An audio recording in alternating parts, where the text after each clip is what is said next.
My name is Emily Carter, and if you told me 5 years ago that I'd one day be sitting alone in an empty house reflecting on how my marriage fell apart, I would have laughed it off.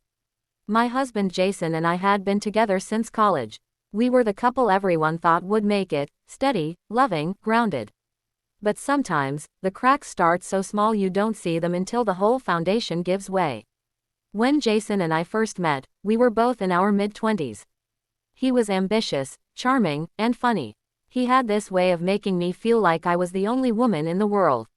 We built a comfortable life in Chicago, a small townhouse, 2 dogs, stable jobs. We didn't have kids, but we always talked about, someday. I thought our marriage was strong enough to handle anything. I was wrong. It started with small comments, Jason complaining about how routine everything had become. He'd joke about how our lives felt like a copy-paste version of every other couple's. I'd laugh it off, saying that normal was good, that stability was something to be grateful for. But he wasn't satisfied. He wanted excitement, something different. At first, I thought he meant a vacation or a new hobby. I didn't realize what he really meant until it was too late. He started hanging out with new people from work, a group that was always partying, drinking, and pushing limits. They seemed nice enough when I met them briefly, but something about them made me uneasy. Jason became more distant after that. Late nights at work became normal. He'd text me less, seemed distracted when he was home, and our conversations grew shorter. I kept telling myself it was just a phase, that he was stressed. One night, I found a conversation on his laptop that shattered my peace. It wasn't sexual in nature, but it was filled with emotionally charged messages with a woman from his office. They were talking about fantasies, not in an explicit way, but in a way that crossed emotional lines. She was flattering him, calling him brave for being honest about what he wanted in life. My stomach sank. When I confronted him, he didn't deny it. Instead, he said he was just trying to open up about his desires, that he felt emotionally stifled. I told him that's what marriage counseling is for, not some secret late-night chats with a coworker. He promised to stop talking to her. For a while, things got better. We went on a weekend trip to the mountains, tried reconnecting, even joined a local cooking class together. I truly thought we were back on track. But the truth was, Jason had changed. And deep down, I think he was looking for something that marriage couldn't give him, not because I wasn't enough, but because he didn't know what he wanted anymore. A few months later, he confessed he'd been going to private gatherings with friends. He claimed they were social experiments, discussions about relationships and freedom. It all sounded vague and unsettling. I told him I wasn't comfortable with it, that our marriage vows meant something. He rolled his eyes and said, "You're too traditional, Emily. You don't understand." Those words hurt more than I can explain. The final straw came on our anniversary. I had planned a quiet dinner, made his favorite meal, lit candles, and even printed some old photos of our vacations to remind us how far we'd come. He didn't show up until after midnight. When he walked in, he smelled of alcohol and regret.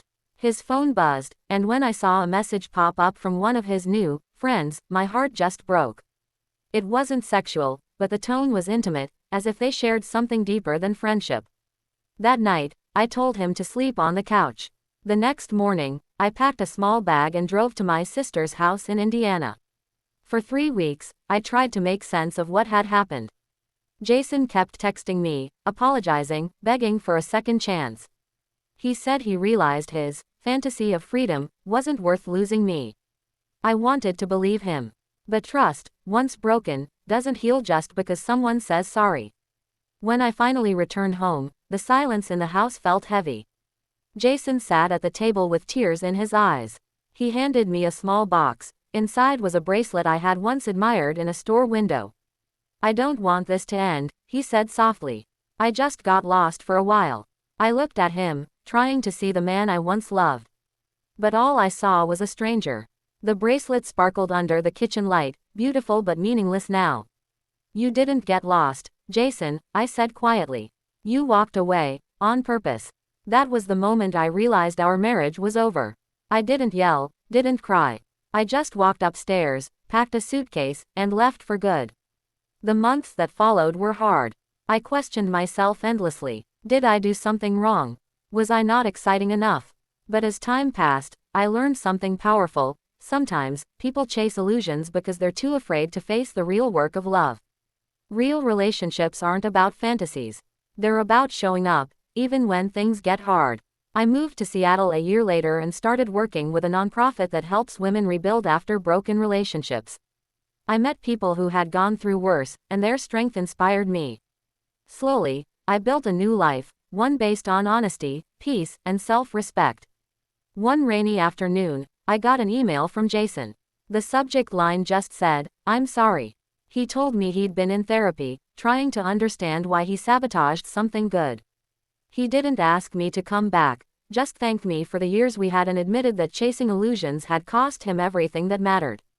I didn't reply right away. I just sat there, letting the rain hit my window as I thought about how far I'd come.